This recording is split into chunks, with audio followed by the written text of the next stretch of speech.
少奶奶，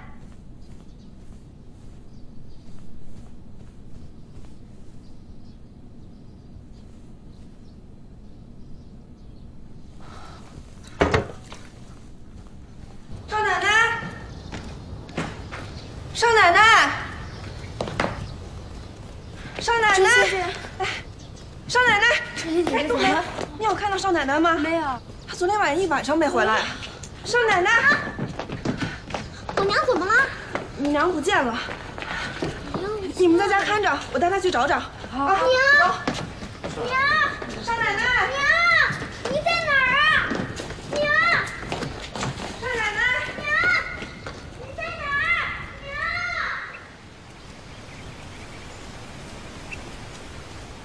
少奶奶，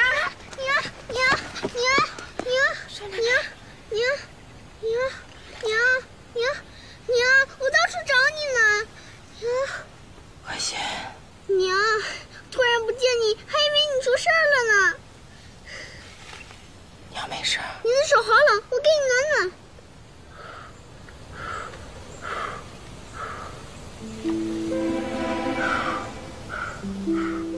娘，我们回家吧，你得去六船听晨会，我还得去上学呢。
而他们的人口只有我们的1/12。20多年前，我们也是被西洋的火枪、大炮打开了国门。有沈星移吗？是他。他个已死之人还这般招摇，是不是给王爷惹事儿吗？惹事儿就算了，他现在这是明目张胆的宣传变法，这不是在给王爷添堵吗？那我们要不要敲打一下沈家？这2天要敲打的不止沈家。经查，这些日子到处宣传变法的学生，大多出自正仪学堂。正仪学堂是新开的一间新式学堂，据说山长姓康，是个从日本回来的留学生。在我管辖的地盘上，竟然还出了这么一号人物，我竟然都不知道。赵大人，杜老板来了，请他进来。是。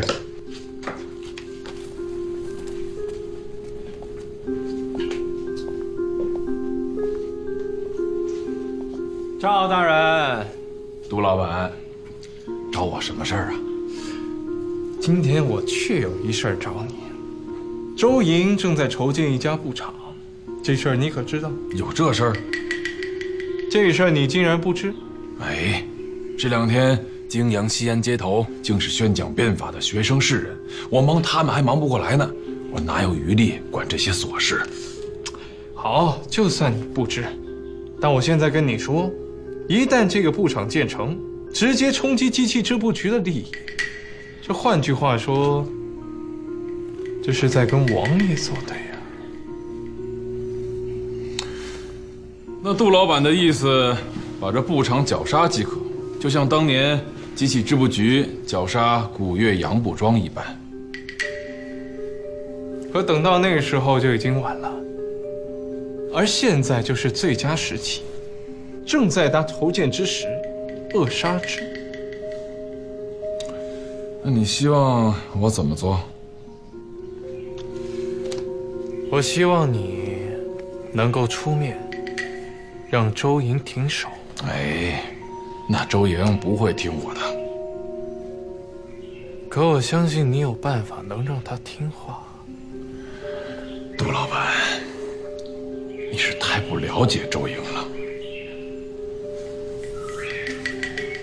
赵大人，可是我了解王爷啊。我跟你说，王爷他是最痛恨手底下的人不忠不诚，心里打着小算盘。更何况，你跟周莹的关系，王爷可是心知肚明的。如果你为了周莹，置王爷的利益于不顾，王爷心里会怎么想啊？赵大人，你最大的优点就是识时务，我希望你这个优点能够一以贯之，继续保持啊。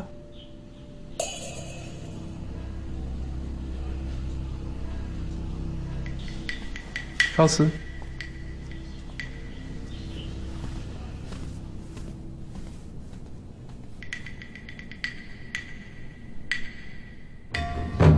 周莹，我们把这土木作坊拆掉，然后推出去，然后再往那边那块空地一直往那边扩张。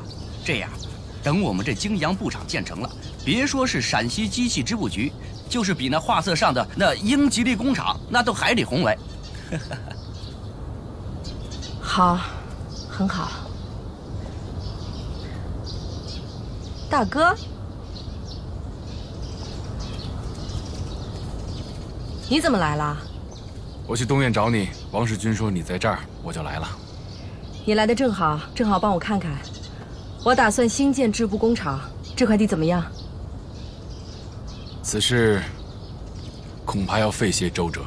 怎么了？明理找我，要我威逼你打消这个念头。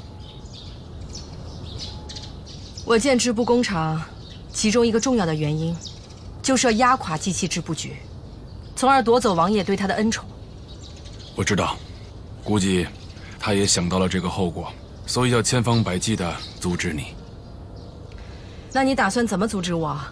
我打算以巡抚之尊下令，严禁你筹办工厂。做好准备。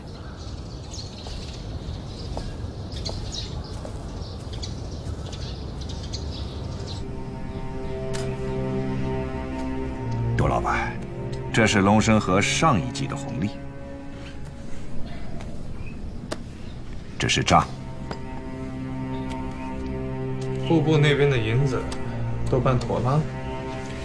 北京日昌河那边办妥了，不会走漏风声。请王爷放心，经办的人都非常可靠。二少爷回来了。是。之前跟你和王爷都禀报过了，但王爷不是已经同意了吗？是啊，王爷怜惜你劳苦功高，同意他回来探亲，可没同意他回来变法。变法？这不可能。他整天老老实实的在学堂教书呢。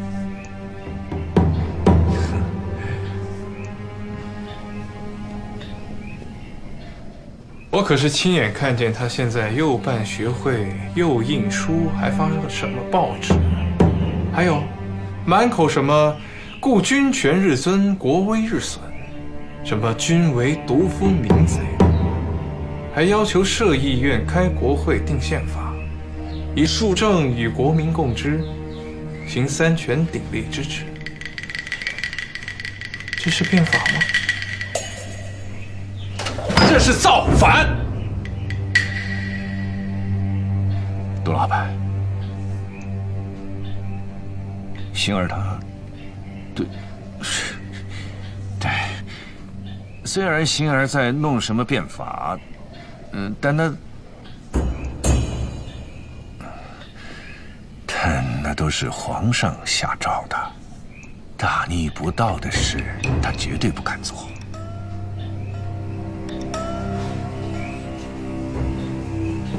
可你们沈家的主子是王爷，不是皇上。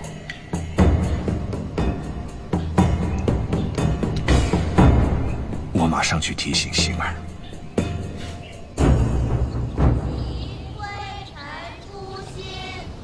逐层换体，皆贤皆微分而来。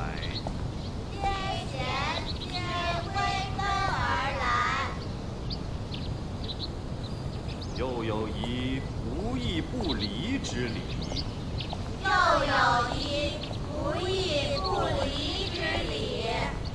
行乎其内，有因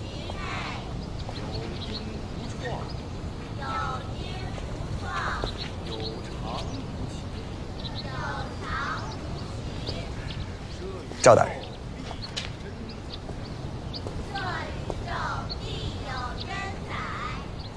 沈星移，你不是已经死了吗？翻云覆雨，起死回生，都是拜你家主子所赐。你既然已经活下来，理应隐姓埋名，谨小慎微，怎么还如此招摇？又是上街，又是演说，还发传单。如果让我一辈子谨小慎微，那还不如当初一死了之。难道你不怕引人眼目，再给沈家惹来什么麻烦？我现在是康卓文。再说了，如今王爷如日中天，就算有人对我的身份怀疑，也不敢对我们沈家指手画脚。难道这学堂也是王爷手艺？我这个破学堂可不赚钱，你家主子看不上眼的。那你在此办学，是何居心？赵大人，既然你当初可以实业救国，为什么我如今不能教育救国呢？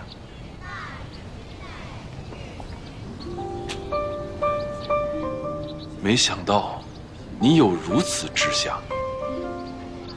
甲午一战，中国大败，很多人都认为是日本船坚炮利，强于中国，但是其实他们真正的强，是强在教育。我亲眼所见，在日本一无不学之户，家无不学之人，不仅人人识字，包括最普通的民众，都可以接受西洋最先进的思想和先进的知识。你再看看我们的救国之路，如此的艰辛曲折，除了上层贪腐无能，普通民众的愚昧无知是很重要的原因。这一点我十分赞同。要想国强，首先要有人才，而人才均出于力学。申星移，没想到你荒唐了大半辈子，终于做了一件好事。赵大人都已经投到王爷门下了，还知道这是好事？彼此彼此，彼此彼此。我爹乃是一介草民，身不由己还说得过去。可是赵大人，你是一个出身甚严的堂堂儒生啊，都学得这么趋炎附势，我真是想不通。我有一件事情一直也没想通。王爷害你入狱，害得你们沈家耗尽家产，你爹竟然还帮王爷开钱庄、开贸易行。你不是也知道王爷之贪之腐，登峰造极吗？你还不一样为他鞍前马后？康先生，舅舅，你怎么来了？我找康先生聊点事情。哦，那我先粗糙去了。去吧。刚才怀贤叫你舅舅，不应该是姑父吗？周莹现在是我义妹，她当然喊我舅舅。她跟你结拜，你可是王爷的走狗啊！我若不当走狗，怎么能救得了他？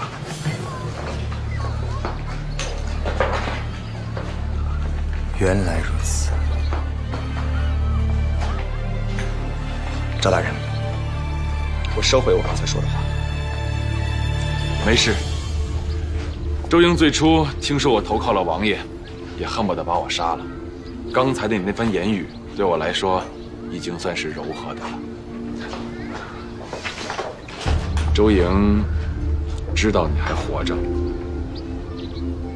前不久我们见过一面。那你们打算？我跟他不会再见面了。啊，对了，你今天找我来做什么？我本来只是想来看看，这正仪学堂的山长是何许人也，没想到是你。既然如此，我觉得我们倒是可以好好谈谈。有什么好谈的？我记得多年以前，我们讨论过，如何让沈家摆脱杜明礼和王爷的盘剥压榨。我记得那个时候，你让我跟你一个阵营，一起投靠李大人。幸好我当时没那么做。是啊，没过2年，我自己也投到了王爷的阵营。现在想想当初的自己，的确有点天真。不过当初我有一个建议，现在看来仍然是对沈家有利。你可以直说。沈青衣，我们联手除掉明礼。你为什么要干掉杜明礼？你想取代他在王爷那的位置？不，为了保护周莹。从眼前看，周莹正在筹建新的织布工厂，而明礼一心想要扼杀。从长远看，周莹和明礼迟早会有一场生死之战。沈青衣，我们需要你的支持。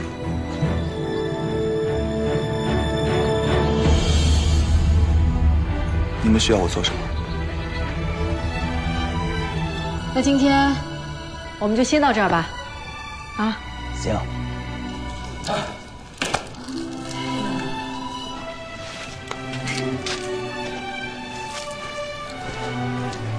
二叔，最近有见过大哥吗？啊，就那天在这儿吃了一顿饭，就没再见过了。他还是在忙变法的事情。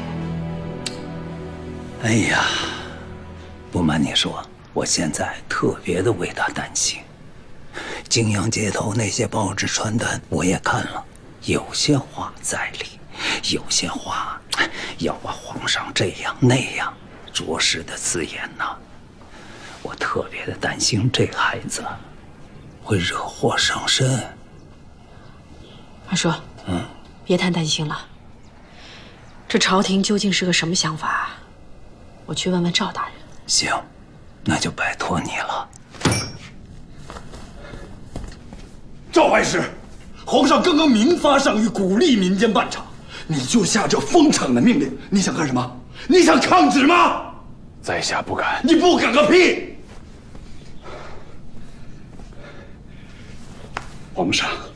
皇上锐意变法，尔等却倒行逆施，你到底何居心啊？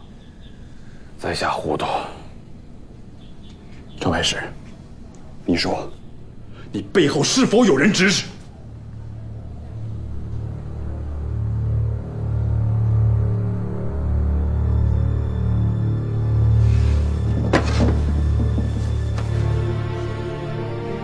怀师，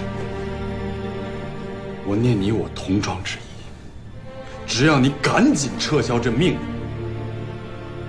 不然我可是要上书皇上弹劾你的。公子，我如此糊涂，你最好不要轻易放过我。你最好上书皇上，好好告我一状，并且一定要追究我背后指使之人。我求求你，越快越好。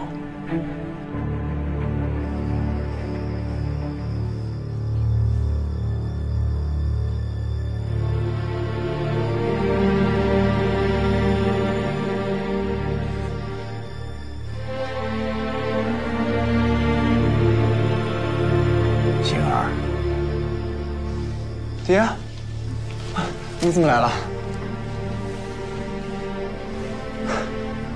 爹，我还想着这2天忙完手头的事儿，回家一趟，看看你和娘。你倒好，自己跑来了。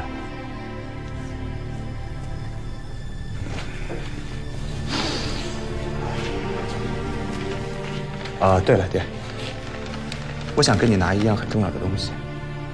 拿什么东西？这些年以来，我们沈家跟龙生河分红的账本，我要求精细到每一个月、每一笔账。你要这个东西干什么？爹，你相信我，这件事情对我们沈家来说只有利没有弊。我不能给你。为什么？来。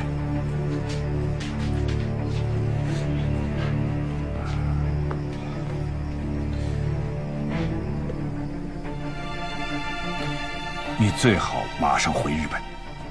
为什么？我回国来就是来推动变法的。现在是我们变法最关键的时期，我哪能现在回去呢？命令跟我说，王爷对这变法很不了然。他当然不了然了。变法的宗旨是什么？变法的宗旨就是还政于民，主张议院，主张民权。一旦实施，6部、军机处、总理衙门全部被架空，直接损害到他的利益嘛。如果这样的话，你就更不能变法了。爹，变法一旦成功了，王爷就不再会只手遮天。那到那个时候，我们沈家就有出头之日了。不行，这事太危险了。王爷他内心不忿，他无法违拗皇上，但他要掐死我们，就像掐死一只蚂蚁一样。我拼命推动变法维新，就是希望改变蚂蚁的命运。我希望有一天，没有人再有特权，没有人再说一句话就能掐死我们沈家。蚂蚁有蚂蚁的活法，不外就是多吃一口少吃一口嘛。王爷这个人，我是太清楚了，一不小心，我们全家都要掉脑袋的。爹，从小处说呢，你这样一味忍让，真的能保我们沈家永久太平吗？那我再从大处说，如果有一天连国都亡了，那还有我们沈家吗？你说的什么话你？那些事情，自有其他人去折腾，我们就过好自己的日子，不行吗？那人人如果都像你这么想的话，那我们这个国家就完蛋了。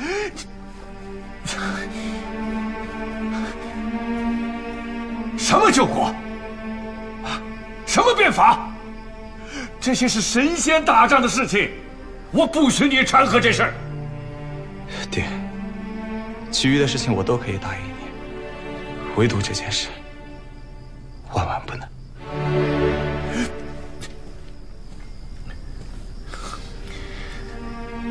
行啊，不是，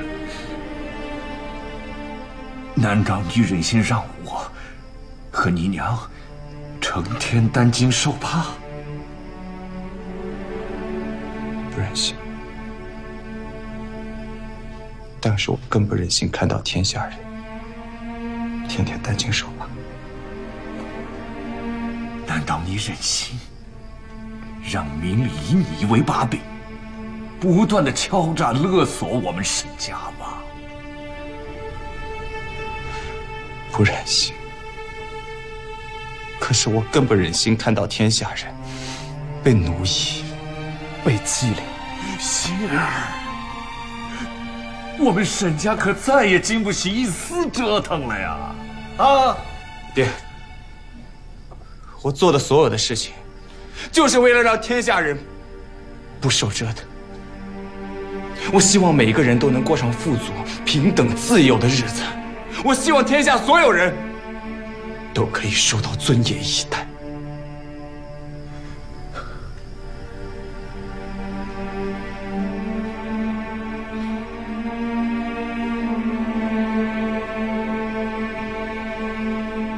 你还是不听我的。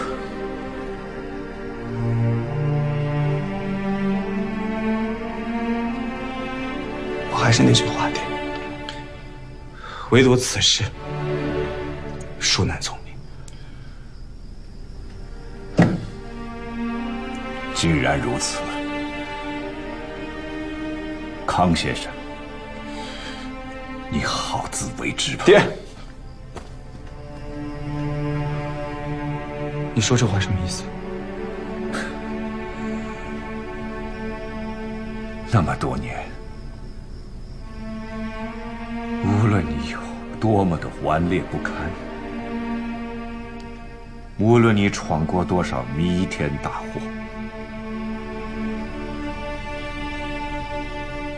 我从没放弃过你。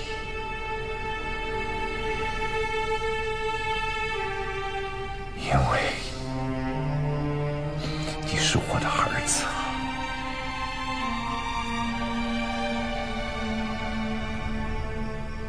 但如果今天你还要一意孤行，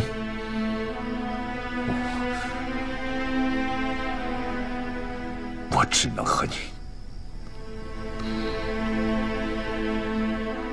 断绝父子关系。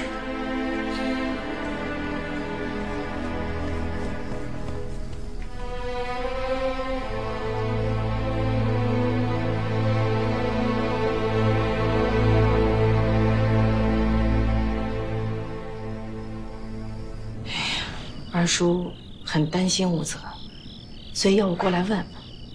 变法乃是皇上主导，无责投身其中，也算是大势所趋。至少眼下不足为虑。那我就放心了。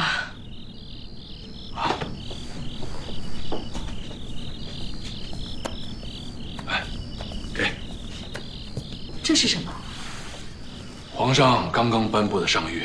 上面严词呵斥了那些阻止民间办场的官僚，如再犯，定当追责。那这骂的不就是你吗？是啊，而且话里话外还骂了我背后指使之人。王爷密令让我暂避风头，暂时不要提及封场的事儿了。那我这泾阳布场算是得了尚方宝剑，再没人敢阻拦了。你就趁着这股风，抓紧筹建吧。好。对了，前些日子我看见沈星移了。啊，我见着他了。我以为不提他了，我和他已经是上辈子的事儿。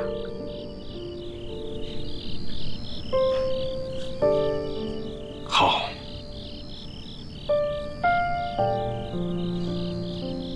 同志们上课了。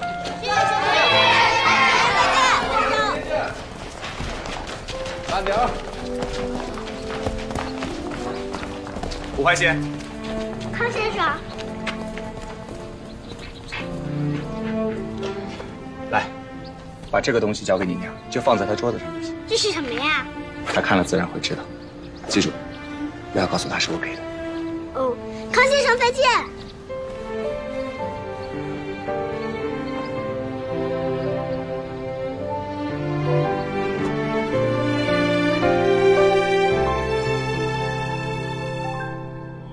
30年前，日本开始引进缫丝、纺织等西洋机器，建立工厂，推广技术，并辅以其他变法措施。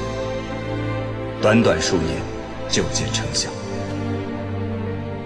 而今，日本借工业之盛，国力大增，不仅废除了与西洋各国签订的种种屈辱条约，重新夺回了国家主权，便俨然成为亚洲强国，乃至世界强国。对齐了，对齐了啊！内外诸臣急行遵诏，切实办理，不准借口体制攸关，多方阻隔，并不得已无可再裁，敷衍了事。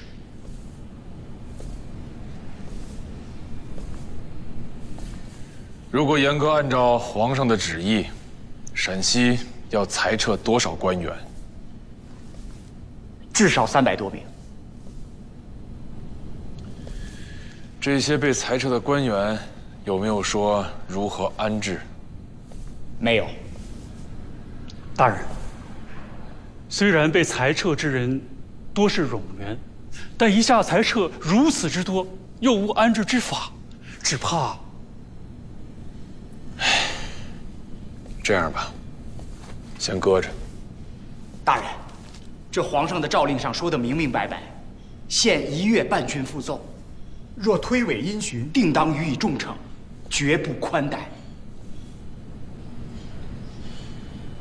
这哪是在变法呀？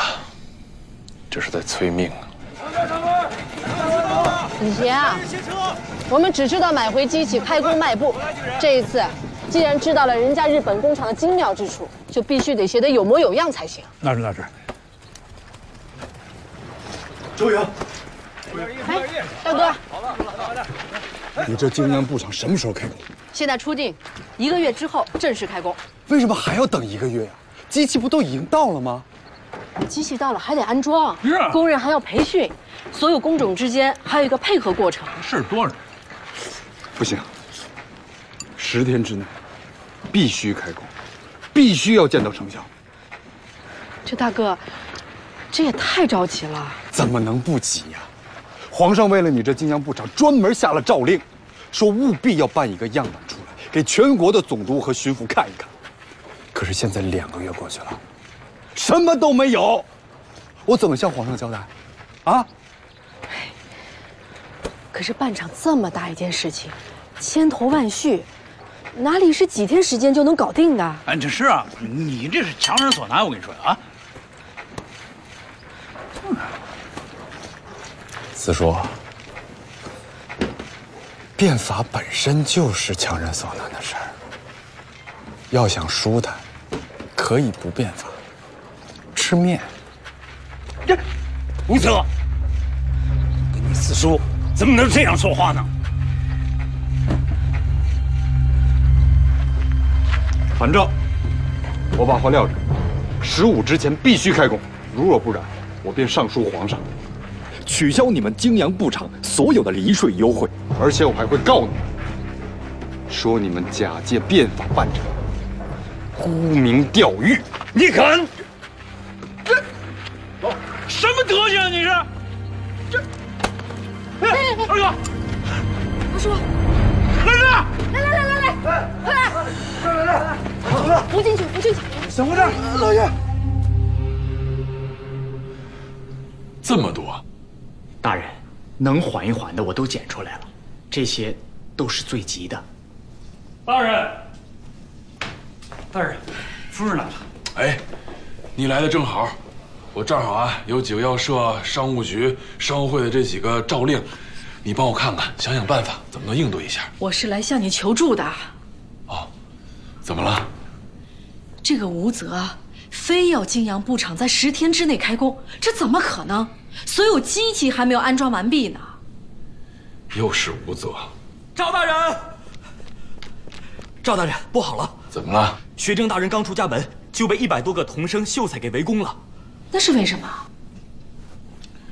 科举制度废了，现在要求把文庙全部改成新式学堂，这些书生啊都不干了。呀，怎么会这样？现在鼓吹变法的这些人，压根儿就不知道民间的疾苦，都是纸上谈兵罢了。他们的心倒都是好的。朝廷上下原本支持维新变法那些官员，到现在都渐渐的对这些维新派产生了反感，更不要提那些原本就反对变法的王公贵族。那行了，我先把学政大人解救出来再说吧。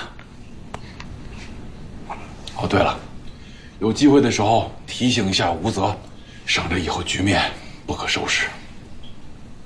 那个，有机会的话，你也提醒一下他。好，走。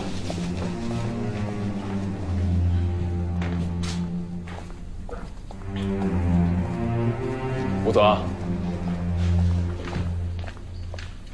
吴泽，你来的正好，我正要找你。我有事要跟你商量。这名单上的人，必须立刻革职。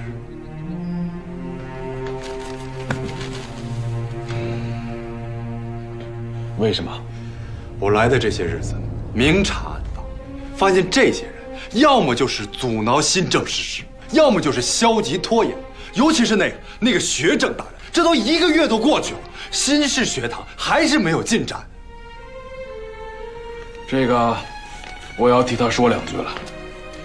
要银子无银子，要老师没老师，这怎么可能凭空办得出来？你还袒护他？我不是袒护他，今天为了新政，他差点被人围殴。大家不是消磨拖延，是在疲于奔命。如果你们不改掉那个旧时的官僚做派，自然是难以实现。可是现在，这变法的诏令几乎每天都在送来，那最多1日可以收到10几份的诏令，有商务，有教育，有军务，连我都不知所措。那你让这些下面的官员和普通的民众怎么办？我说武则，这一点，你们是不是可以变通一下？如何变通？我以为法令的颁布可以暂停，至少先把绝不能停，至少可以先变一部分。赵白石，你千万不要存如此想法。我告诉你，变法一说，能变则存，不变则亡，全变则强，小变则亡。照你们这么个变法，不出3月一切全乱。没错，我们要的就是天下大乱。你说什么？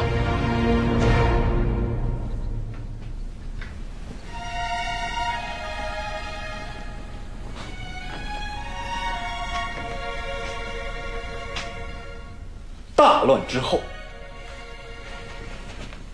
才是大治。武则，你动了脑子想想，这几百年来积下的毛病，这几天之内就能给编过来？赵白石，你不要为自己的背了严的而找借口。我看你分明就是不想变法。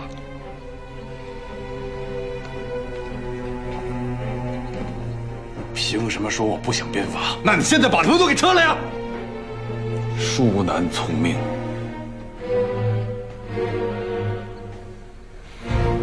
撤，还是不撤？不撤。好，好，那我就马上上书皇上，参你违拗钦差，阻挡变法。到时候，你可不要怪我，怪我无辜同窗之谊，姻亲之谊。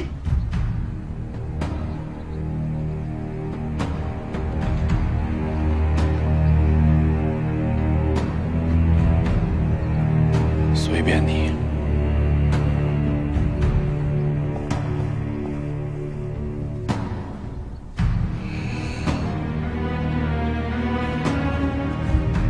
四叔，赵大人被罢官了。是啊，据说是吴泽干的。这大哥是疯了吧？可不是。那二叔呢？一听急了，这跑去找吴泽去了。吴泽，爹，您怎么来了？吴泽，别再搞什么变法了，马上跟我回家。爹，变法成败在此一举，让我现在和您回家，怎么可能呢？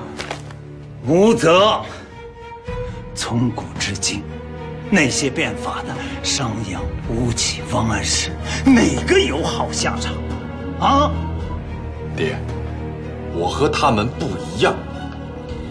你看你，废科举，裁冗员，到处挑事，到处得罪人，就连赵白石这样的好官，也被你罢免了。你说，你到底想干什么？爹，赵白石乃朝廷大人，顽劣不化，不识大体，处处与我作对。我弹劾他，那是大义灭亲。你这是变法吗？你这分明就是顺我者昌，逆我者亡。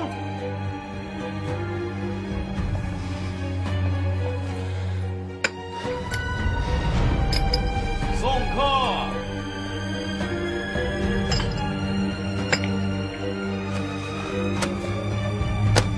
吴泽，你敢撵你爹走啊？爹，我很忙，有好几个奏折等着我写呢。对了，爹，泾阳部长到底是什么情况？15之前能不能开工？如果不能开工，皇上要是问起我们陕西的变法情况，我可是要给周营添上一笔。你敢！吴泽，我告诉你啊，你如果敢对周营怎么样？老爷，老爷，快去叫人！快！老爷。